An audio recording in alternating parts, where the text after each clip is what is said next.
Igbo kwenu, anyị ekwechirigo kpọmkwem were sị na asụsụ Igbo agaghị anwụ n'aka anyị. Ogbuonyeakpanti na-ewetara gị ozi a site na ntụziaka ndị Brothers at Newspedia. Ngwa gezie ntị nke ọma ka anyị wetara unu ihe mere n'izu ụka nke gara aga.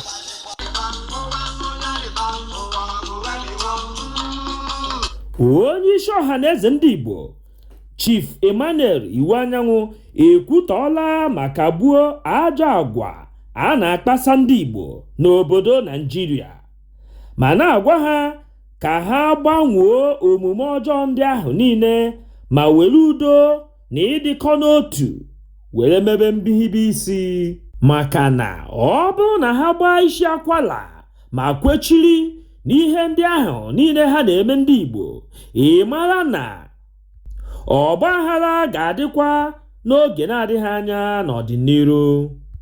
Iweanyanwụ gakwara n'iru were na-akpọku ndị Naịjirịa niile maka mkpa ọ dị ka obodo Naịjirịa malite ịdị na-akụziri ụmụaka nke na-eto eto ihe niile mere n'oge a nụrụ agha Biafra, na ọ bụ nke a ga-eme ka uche ha pụọ n'ihe gbasara anụmagha ma rubere obodo ha isi.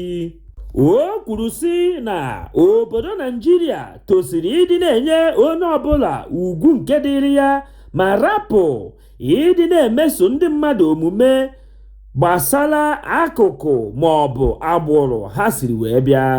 Chief Iweanyanwụ kwupụtara nke a ụbọchị Tọzdee n'Owerri oge ndị Igbo bụ ndị nke na-eje ụka alakụba bịara njem nleta ya. Ọ gwara ndị Igbo ndị ụka alakụba na ndị Igbo niile kwenyere n'ihe ọ sọrọ onye ya kpebele n'ala Naịjirịa na ala Igbo.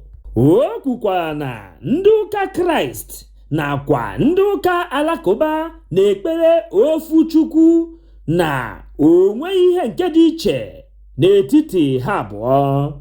Chief Iweanyanwụ jizi ohere ahụ were kwe ndị ụka alakụba ndị Igbo nkwa na amalite ụbọchị ahụ na agazi na-enwe ihe dị iche gbasara etu ndị mmadụ si ahụ ha n'ala Igbo.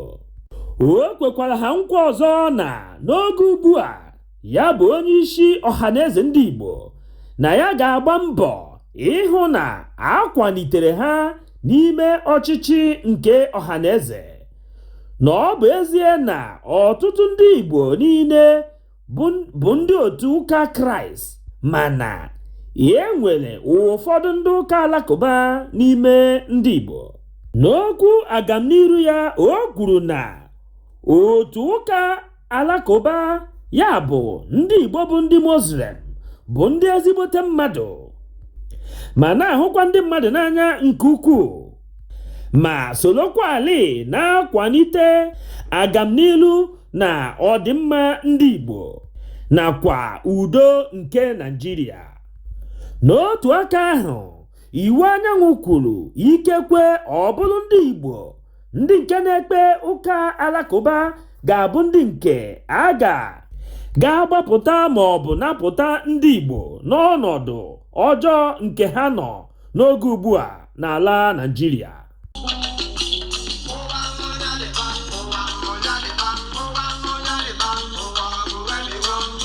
Onye isi ndị ụka alakụba nke mpaghara ala Igbo a na-akpọ Alhaji Harun Aja ekelele Iweanyanwụ were sị na ihe ha bụ ndị Igbo Muslim jiri bịakwute ya bụ ka ha too ya ma bunye ya ukpe ekele maka ezigbote ọchịchị mgbanwe o wetara n'ala Igbo n'oge adịbeghị anya ọ batara n'ọkwa ọchịchị.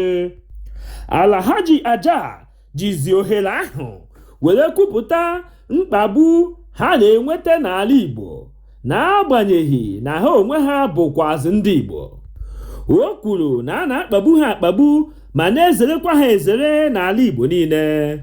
Alhaji were na-agwazi ndị Igbo niile bụ ndị nke bi n'ala Naịjirịa nakwa ndị nke bi na mba ofesi ka ha na-ahụta ha dịka ụmụnne ha, ma ha matakwa nke ọma na Igbo Muslims bụ ndị Igbo na mbụ tupu ha agbanwoo ma bụrụzie ndị ọkpọ isi n'ala.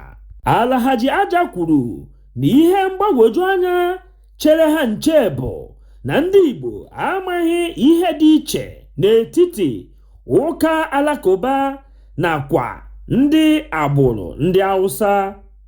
Na ụka alakụba ha bụ ihe nke n'ọlụ onwe ya, ndị Hausa bụkwa ndị nke n'ọlụ onwe ha.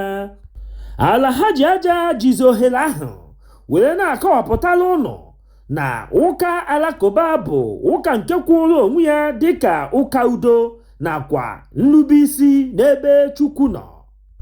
Ogbuonyeakpanti werezi ohere a were na-ajụ gị nwa bụ onye na-ege m ntị, kedu ihe ị chere gbasara mkpagbu Alhaji Aja kwuru na a na-akpagbu ndị Igbo bụ ndị ụka alakụba nke bi n'ala Naịjirịa?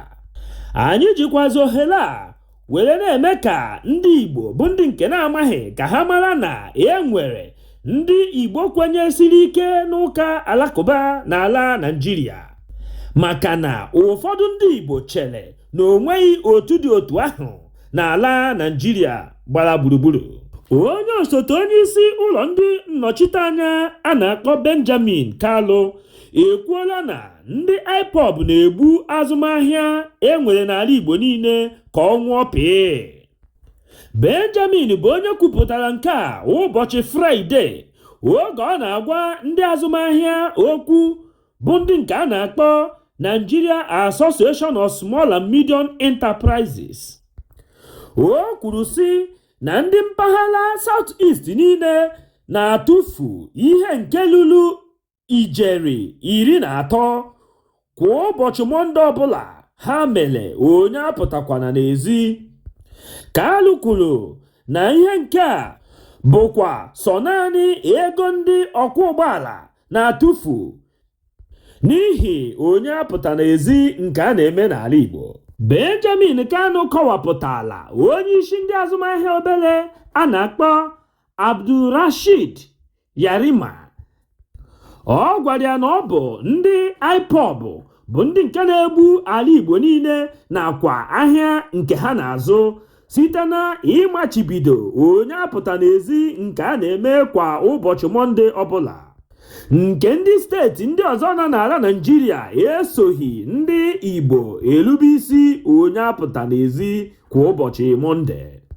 Benjamin kwuru sị na nchọpụta nke ya mere na-egosi na ndọghachi azụmahịa nke ndị South East na-enwe na-emetụtakwu ndị Naịjirịa gbara gburugburu. Benjamin Kanu jikwazi ohere ahụ were kwe ha nkwa na ya ga-agba mbọ ịhụ na ya ga-enebanye anya n'ihe mgbu nke na-adọghachi ha aka azụ n'ihe gbasara azụmahịa nke ha na-eme n'ala Naịjirịa.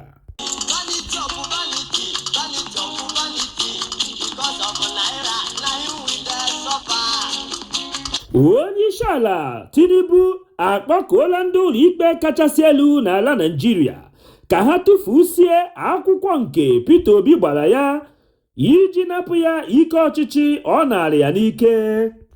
Tinubu kwuru na Peter Obi agaghị ekpeta ọnụ ya maka akwụkwọ nke ọ gbara ya dị ka onye nke bịara ịgba egwu ọnwa n'ụlọ ikpe, na onweghị ihe nke nwere isi dị n'ime akwụkwọ ahụ nke ọ gbara ya n'ụlọ ikpe.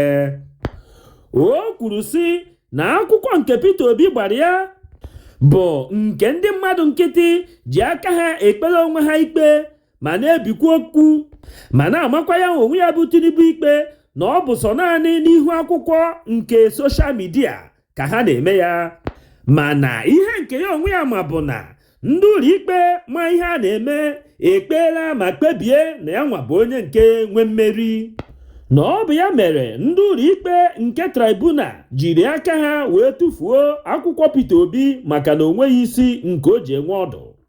Tinubu gakwaziri n'iru were kwuo sị na ọ bụkwazi otu ahụ ndị ụlọ ikpe nke tribunal siri tupu akwụkwọ Peter Obi ka ndị ụlọ ikpe kachasị elu n'ala Naịjirịa ya bụ ndị Supreme Court ga-esikwazi wee tụfuo ya nwabụ akwụkwọ Peter Obi gbara ya. Ogbuonyeakpanti jizi ohere a were na-akpọku Peter Obi na ya rapụ okwu tụtụ gaga nke Tinubu na ndị APC na-ekwu ma gbaa mbọ hụ na o jisiri ike ma ghara ịda mba n'akwụkwọ nke ọ gbara n'ụlọ ikpe kachasị elu. Ọ ga-agba mbọ ruo na ya isi mmiri ma hụ isi okwu ahụ anya.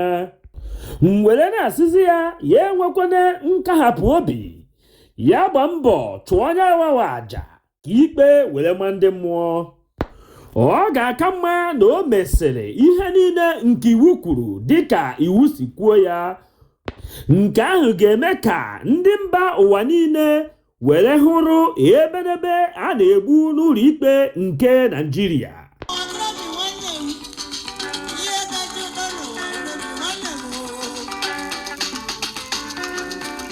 Onye mee nke ọma Ogbuonyeakpanti ekele ya, mana onye mee nke ọjọọ Ogbuonyeakpanti apịawa ya ogbe azụ. Anyị jizi ohere a were na-ekene onye ọkammụta Charles Soludo Nwamgbafọ maka udo nke o wetere n'etiti ndị Ọka na ibe ha site n'ikwu ma kwuru n'eziokwu.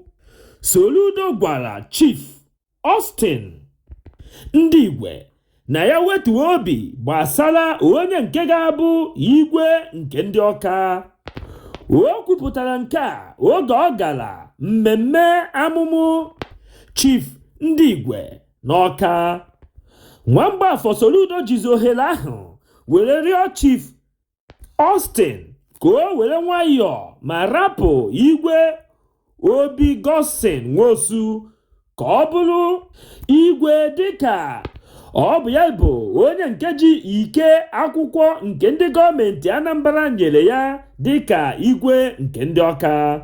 O jikwazi ohere ahụ wee rịọ ya nakwa ndị Ọka niile ka ha kwado ma udo bụrụ ihe nke ha ga-eji wee hibe isi, na ya onwe ya bụ Soludo ga-eweta ezigbo nhazi tọrọ atọ n'Ọka ka ọ ga-abụ ya onwe ya chịsịa na ya ga-ebikwa ma nwa amaala nke ama ama n'Ọka. N'egbughị oge ụnụ ngwa kirie ya nwa ihe onyonyo ka ị nụrụ ya n'ọnụ Soludo otu o si wee kwuo ya.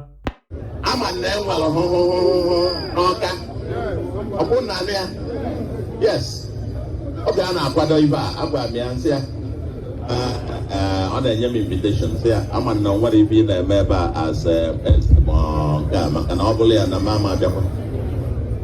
Ọ bụ na anụghị m ana m ekwu ịma na m abụrụ politician, ana m ekwu ya ego si wee dị na as gọvanọ Anambra enwere etu esi echi eze nwee nke bụ iwu Anambra. Iwu Anambra the only traditional ruler governor ga-recognize, governor and government ga-recognize bụ onye ji certificate as traditional ruler of the town. Nke a bụ ife iwu Anambra kwuru. Ụlọ na-anụkọ ife m na-ekwu ụnụ ghọta m ofuma. Iwu Anambra kwuru na onye bụ eze obodo bụ onye ji gịnị certificate. And etu esi wee kọwara anyị ya tata, obodo wepụtaghị gọvanọ ga-enyelele gị certificate wee bụrụ eze. Okay? Good. So, na etu o si wee dị tata na n'Ọka na tata ama na nke a na-ekwu amasị because 99% ife n'ebe a bụ supporter ama ya ọyị nwoke. So ebe 99% a ife ama asọpụ ụtọ na ndị na nke nọ n'Ọka ịga n'Ọka nọ onye ka ji certificate ka bụ Gibson Nwosu. Ọ gwụla ka ọ ha anyị n'ọnụ n'ụbọchị tata. Echefukwana ibinyere anyị aka gị n'ebe edere subscribe. O nweghị ego gị ga-apụ na ibi aka na ya, kama ọ ga na-echetara gị mgbe ọbụla anyị wepụtara ihe onyonyo ka ị bụrụ ndị izizi ga-afụ ihe anyị wepụtara. Udo dịrị ụnụ. Izuụka anyị banyere ga-abụrụ anyị ihe ọma. Echefukwana ịtụsasị ozi a ka o lute onye ọbụla ntị. Kwuo ihe ọbụla gbasara gị ịnụrụ na okpuru section, comment section. Ogbuonyeakpanti were na-asịzi gị izu ụka nke a anyị ga-abanye ga-abụrụ gị ngọzi. Ihe ọbụla ị na-eme bụ ihe dị mma gị mere ya gaba. Udo dịrị unu.